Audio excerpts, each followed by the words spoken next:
नमस्कार, मैं हूं संदीप चौधरी। बात करेंगे बिहार की। बिहार में चुनावी शंखनाद हो चुका है, लेकिन ये चुनाव बिल्कुल अलग, बिल्कुल मुख्तलिफ होने वाला है। और सिर्फ इसलिए नहीं कि ये कोरोना काल में, संक्रमण काल, इस आपदा काल में पहला विधानसभा चुनाव होगा। ये अलग इसलिए भी होने वाला है क्योंकि देखिए, चुनाव जब होते हैं, परंपरागत तरीके से जो चुनाव होते आए हैं 1952 से इस देश में, ये वो वक्त होता है जब नेताओं को, जो खुदा बन जाते हैं, सरकार बनाते हैं, उन्हें लोगों से, जो दरअसल लोकतंत्र में, जमहूरियत में, प्रजातंत्र में जनता जनार्दन होते हैं, भगवान होते हैं, आप लोग, आपके पास आना पड़ता है, हाथ जोड़ने पड़ते हैं, आपको समझाना पड़ता है, आपकी नाराजगी का सामना करना पड़ता है, आपके सवालों का जवाब देना पड़ता है। लेकिन इस बार ये चुनाव अलग क्यों है? क्योंकि ये परंपरागत चुनाव नहीं है। सीधे राब्ता जो होता है वो कायम होता ना दिखे। चुनावी रैलियां नहीं होंगी आपके गांव में, आपके देहात में, आपके कस्बे में। सीधे आपके घर पर आकर नेता वोट मांगते ना दिखे, क्योंकि हम कोरोना काल में 50 लाख से ऊपर आंकड़ा पहुंच गया है। बिहार में भी फिर से खबरें आने लगी हैं कि कोरोना का संक्रमण अपने पैर पसार रहा है। तो इस बार बहुत बड़ी चुनौती होने वाली है सुकेश। सभी राजनीतिक दलों को, वो एक प्रोग्राम हो जाता है ना आदमी कि इस तरीके से चुनाव लड़े जाते हैं, वो खांचा ढांचा ही टूट रहा है इस बार। ये कोरोना सिर्फ हमारी परीक्षा नहीं ले रहा है, वो असली परीक्षा अब इन राजनीतिक दलों की लेगा। इस सदी की सबसे बड़ी महामारी है ये। बहुत सारी जानें हम गंवा चुके हैं। आपने सही कहा, 50 लाख का फिगर हम क्रॉस कर चुके हैं। पिछले 11 दिनों में 10 लाख लोग संक्रमित हुए। आपने जैसा कहा, बिहार में भी केसेस कई इलाके में बढ़ने की खबर आ रही है। तो ऐसे में ट्रेडिशनल चुनाव तो नहीं होंगे, परंपरागत चुनाव नहीं होने वाले हैं, इसलिए परंपरागत प्रचार भी नहीं होने वाला है, जिसके लिए बिहार जाना जाता है। बड़ी फर्टाइल लैंड है बिहार की। मतलब ऐसा ही नहीं था कि गांधी जी ने चंपारण सत्याग्रह वहां से शुरू किया था। वहां के लोगों के खून में थोड़ी वो विद्रोह वाली पॉलिटिकल एनिमल है। भूमिका में रहते हैं। बिहारवासी एक पॉलिटिकल एनिमल है, वो सब समझता है। वो मैनिफेस्ट करते थे हर चीज में। और ये आजादी के काल के पहले से इतिहास रहा है बिहार का कि बढ़ चढ़कर इन चीजों में हिस्सा लेना और उसका पार्ट बन जाना। इस बार दिक्कत तो होगी, तो जाहिर तौर पे इसमें देखना होगा कि चुनाव होगा कैसे, और जो चुनाव नए तरीके से होगा उसमें एज किसका होगा। देखिए, इसमें भी दो चीजें हैं। सोशल मीडिया के जरिए चुनाव होगा, वो कैंपेन शुरू भी हो चुका है।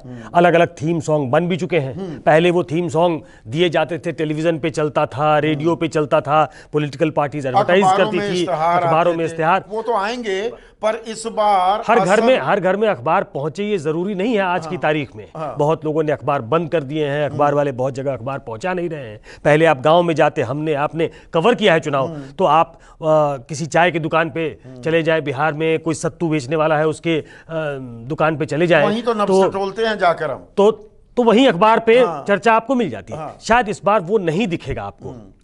रैलियां होंगी तो छोटी मोटी होंगी, जनसंपर्क होगा वो छोटा मोटा होगा। नुक्कड़ सभाएं कह सकते हैं, रैली तो बिल्कुल नहीं होने वाली। बिल्कुल, रैली बहुत कम संख्या में अगर ऑर्गेनाइज की गई और सारे कोरोना के सारे मानक को देखते हुए, जो आपको एहतियाती कदम लेने हैं उसको देखते हुए, तो वो तो बहुत इंटरेस्टिंग दिखता नहीं है।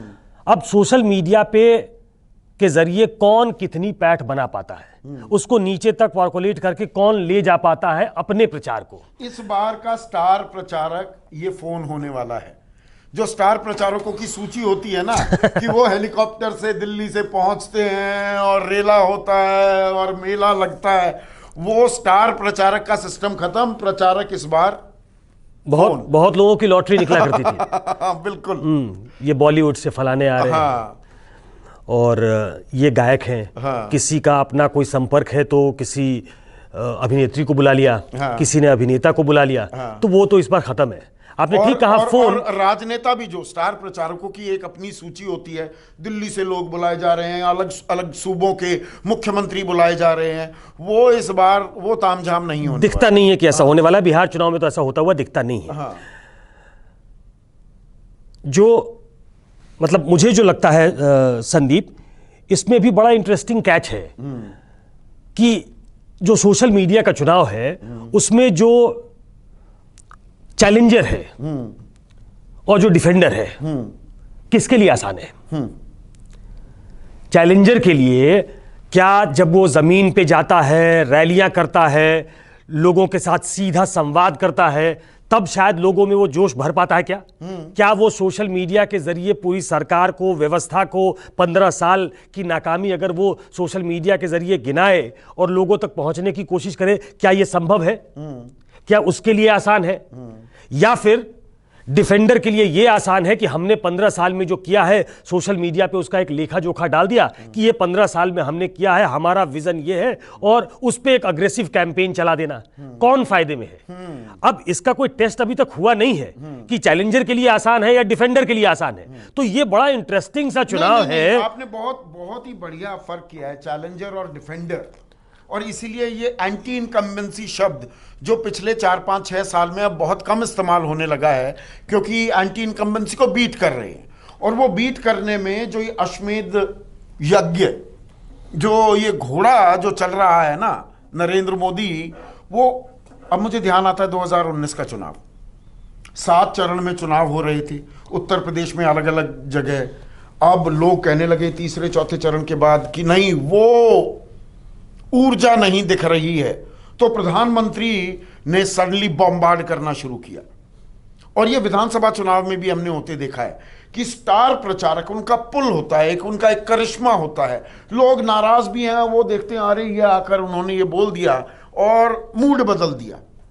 तो इस बार में इसीलिए मैं ये शब्द जो इस्तेमाल कर रहा हूं, स्टार प्रचारक फोन है। वो जो पुल होता था अलग अलग नेताओं का, बड़ा नेता आया और हवा पलट दी, वो इस बार नहीं होगा।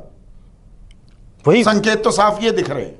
वही मैं भी थोड़ा कौतूहल है ये समझने की, हाँ। कि मैं बार बार उस पे आता हूं कि किसके लिए आसान होने वाला है ये फोन के जरिए। I am sticking my neck out.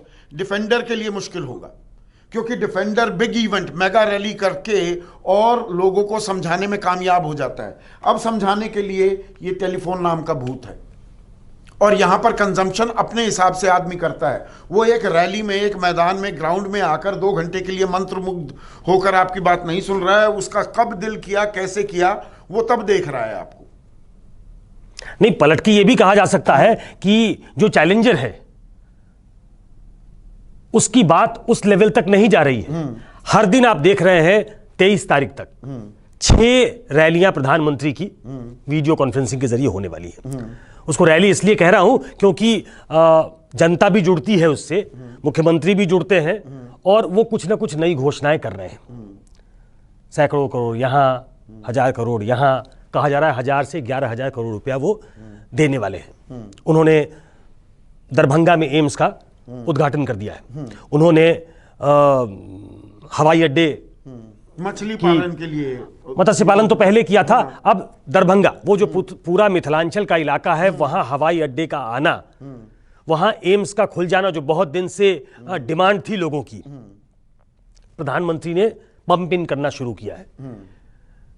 अभी ऐसा लग रहा है जैसे डबल इंजन की सरकार है, क्योंकि डबल इंजन सरकार को चौथी बार सत्ता में वहां आना है, तो पूरी एनर्जी दिख रही है।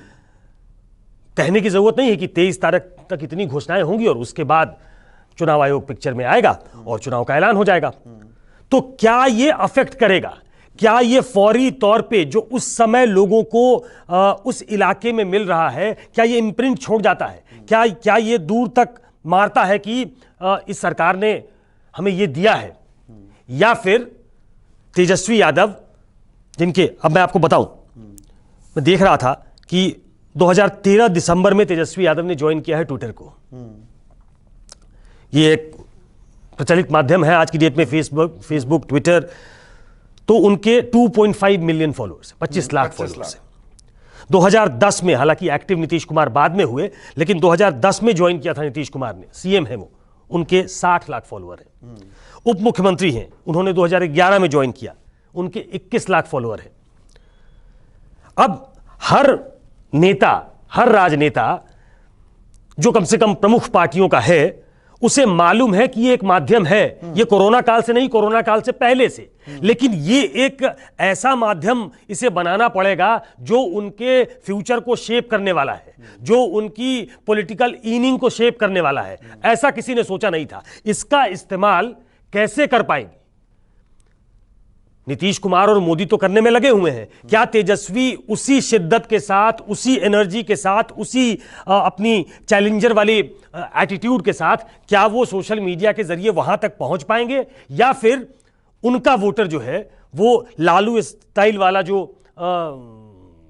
कैंपेन का तरीका है उसको पकड़ता है? इसमें सिर्फ देखिए ट्विटर तक बात नहीं महदूद रह जाती है। जो ये यूट्यूब चैनल्स चल रहे हैं ना, आज की तारीख में जो कार्यकर्ता होते हैं, जो कमिटेड आपके वर्कर्स हैं, उनकी भूमिका कम होगी, और ऐसे लोग जो अपनी बात कहते हैं, और बात जब कही जाती है ना, अब देखिए हम संकट काल में, ये मैं क्यों कह रहा हूं कि डिफेंडर के लिए मुश्किल होगा।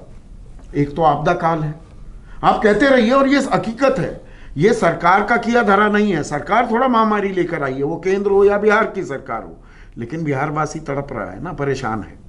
ऊपर से बाढ़ की मार, फिर उसके चलते मंदी आ गई, बेरोजगारी, ये तमाम चीजें, अब नाराजगी का इजहार इस मीडियम पर सबसे ज्यादा होता है।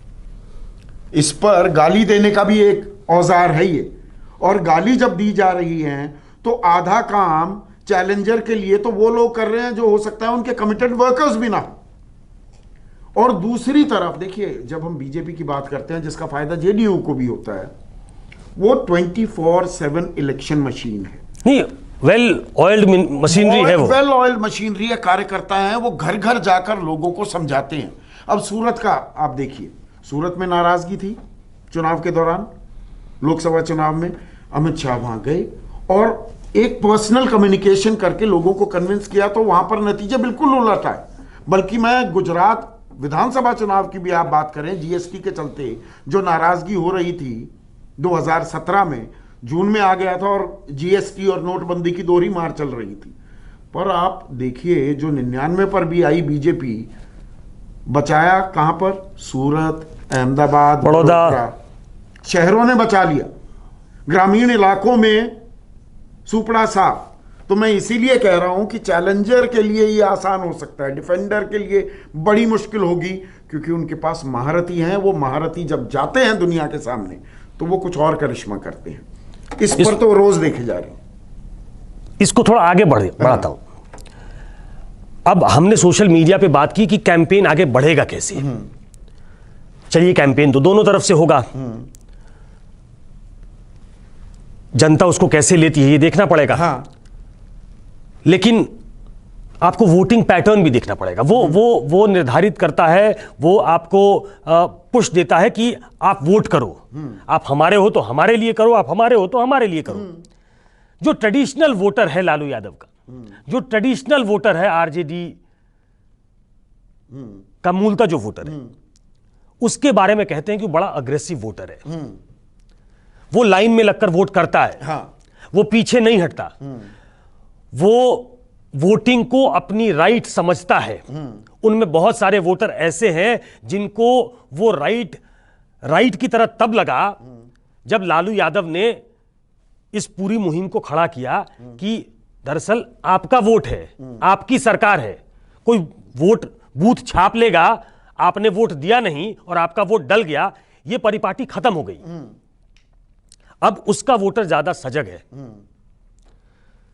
जो नीतीश कुमार के वोटर हैं वो थोड़े सो वोटर हैं। जो बीजेपी का वोटर है वो हल्ला बहुत मचाता है, लेकिन वो बूथ पर जाकर वोट करना, बहुत सारे लोग दिल्ली से हल्ला मचाएंगे, वो बहुत सारे वोटर हैं बिहार के, वो वहां नहीं जाएंगे, लेकिन वो सोशल मीडिया पे दिल्ली से हल्ला बहुत मचाते हैं, वो बेंगलोर से हल्ला बहुत मचाते हैं। क्या ये मैटर करेगा कि किसके वोटर ज्यादा होते हैं, ज्यादा ग्राउंड पे उतरते हैं? नहीं, वोट नहीं, देने आप वोट के दिन कौन जाता है? आप बहुत अहम बात कर रहे हैं, वोटर टर्नआउट कैसा होगा, सोशल एक चीज और सिर्फ जोड़ देता हूं, वो खबर के तौर पे जोड़ देता हूं। बीजेपी चाहती थी कि चुनाव टल जाए, बड़ा इंटरेस्टिंग कैच है वो, इसलिए क्योंकि जो मैं कह रहा हूं, बीजेपी को लगता है कि हमारा वोटर थोड़ा आराम तलबी वोटर है। हाँ, मैं उसी पे अभी आता हूं। हाँ, हमारा आराम तलबी वोटर है भाई, इस कोरोना काल में शायद वो अपने घर में रहना पसंद करेगा, वो चाहता तो है कि हम जीतें, लेकिन वो वोट देने जाएगा कि नहीं इस पे संशय है। तो वो कहेगा जान है तो जान है, वोट अगली बार दे। नीतीश कुमार प्रिवेल कर गए। नीतीश कुमार का वोटर और उनका वोटर एक ही इसमें जाना चाहिए। नीतीश कुमार ने कहा कि नहीं, उन्होंने उल्टा किया, रिवर्स थिंकिंग की कि ये काल और लंबा चल गया तो एंटी इनकम्बेंसी और बढ़ सकती है। ये एंटी इनकम्बेंसी और बढ़ सकती है, और दरअसल जिसे विपक्ष अपना हथियार समझ रहा है कि बाढ़ भी है, कोरोना भी है, लोग परेशान हैं, नीतीश कुमार ने कहा नहीं, इस दौरान हमने जो लोगों को मदद दी है, ये उनका भरोसा है, वो फौरी तौर पे हमने दी है, वो बहुत दिनों के बाद लोगों को ध्यान में नहीं रहेगी, लेकिन जिस समय सरकार ने मदद की है, अभी उन्हें लगता है कि हमने थोड़ा मरहम लगाया, पूरा उपचार नहीं किया, पर मरहम लगाया तो उसका ध्यान रखेंगे, तो मिलेगा बिल्कुल। इसलिए वो निकलकर ये जख्म नासूर हो गया तो हमने मरहम भी लगाई थी, वो भी भूल जाएंगे, तो ना खुदा ही मिला ना विसाले सनम, एग्जैक्टली, ना इधर के रहे ना उधर के रहे। तो वो बीजेपी पे इस मामले में प्रिवेल कर गए और समझाने में कामयाब रहे कि दरअसल हमारा वोटर जो है, जिसे आप हमारा वोटर नहीं समझ रहे, अपना वोटर नहीं समझ रहे हैं, वो हमारा वोटर है आज की तारीख में, क्योंकि हमने फौरी तौर पे उनकी मदद की है। और उन्होंने बार बार ये कहा है कि करीब 30 लाख के आसपास लोग आए, अनरेस्ट होता, सोशल अनरेस्ट दिखता सड़कों पे, वो हमने रोका है। विपक्ष उसका प्रचार, उनको पैसे दिए हैं, उनको क्वारंटाइन में रखा है, जाने के समय कपड़े दिए हैं, ये उनका कहना है। जमीन पे हकीकत क्या है मुझे मालूम नहीं, मैं दिल्ली में हूं अभी, इसलिए मुझे इसकी जानकारी नहीं है, लेकिन उसका फ्लिप साइड देखकर नीतीश कुमार ने यह तय किया कि वो वोटर जिसे वो अपना वोटर समझ रहे हैं, आरजेडी और कांग्रेस गठबंधन वाले, वो दरअसल हमारा वोटर है, वोट हमारे लिए करेगा। तो ऐसे में आखिरी सवाल देखिए, वोटर टर्नआउट भी बहुत अहम हो जाएगा। आप ही की बात को मैं आगे कैरी फॉरवर्ड कर रहा हूं। अग्रेसिव वोटर है, जैसे आपने कहा, आरजेडी का माना जाता है, गांव देहात में तो वोटिंग होगी, ये मैं कह सकता हूं, यहां पर अभी ताल ठोक के कह सकता हूं, गांव देहात में बहुत अच्छा टर्नआउट होने वाला है। शहरों में लोग जान है तो जहान है, कितने निकलेंगे और कितने नहीं निकलेंगे, और कितने भीड़ देखकर पोलिंग बूथ पर लाइनें देखकर वापस ही चले जाएंगे, तो ये अच्छी खबर नहीं है ना। ये भी एक अहम टर्निंग पॉइंट होगा। ये इनकम्बेंट गवर्नमेंट के लिए फिर अच्छी खबर नहीं है, क्योंकि शहरी इलाके जो सवाल के तौर पर एनालिसिस कर रहा हूं, ये एक बड़ी दिक्कत का सबब होने वाला है, बिल्कुल सबके लिए, कि वोटर टर्नआउट कहां पर कितना होता है। वोटर टर्नआउट तो कम होगा, इसमें कोई दो राय नहीं है। अगर इसमें भी वोटर टर्नआउट अगर वो मेंटेन रहे या बढ़ जाए तो कमाल की बात होगी। फिर डेमोक्रेसी में हमारी आस्था और बढ़ जानी चाहिए कि ऐसे कोरोना काल में अगर लोग और भी वोट करने के लिए निकलते हैं तो बड़ी हैरत की बात होगी। 2014 में प्रधानमंत्री का करिश्मा था, जिसको ये घर घर पहुंचा रहा था, ये करियर था। 2019 में जो प्रधानमंत्री ने 2014 से 19 तक किया, उनके सपोर्टर्स ने इसको हथियार की तरह इस्तेमाल किया।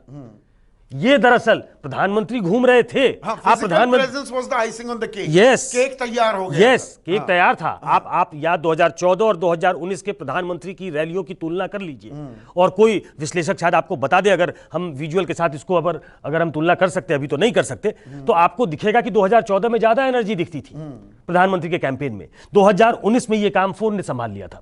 क्या 2020 के चुनाव में यही फोन तेजस्वी यादव के लिए काम संभाल लेगा या फिर नीतीश कुमार के लिए काम संभाल लेगा? ये बड़ी बात है, बड़ा इशू है, और इसके बारे में हम आगे भी चर्चा करते रहेंगे। आज के लिए बस इतना ही। नमस्कार, मैं हूं मानक गुप्ता। अगर आपको हमारा ये वीडियो पसंद आया हो तो इसे लाइक और शेयर जरूर करें, और हां, हमें सब्सक्राइब और फॉलो करना ना भूलें, ताकि आप देश और दुनिया की कोई खबर मिस ना करें। तो जुड़े रहिए हमारे साथ और देखते रहिए न्यूज़ 24।